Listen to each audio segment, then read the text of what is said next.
เขาสวนผักแรงๆมานี่บรรยากาศเมิดคึบฝนไก่คือสิตกมันคือสิทรงตกลมเสียงลมแล้วสารมาฟัง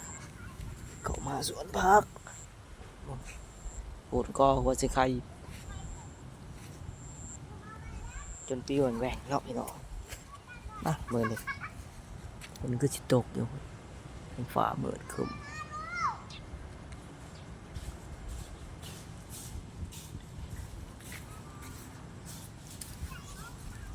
ฝักกำลังเขียวงาม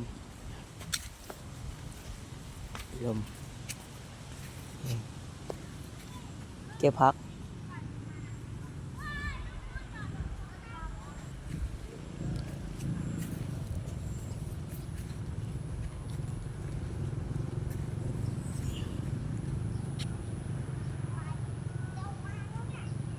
ดอกหมากกอกนะ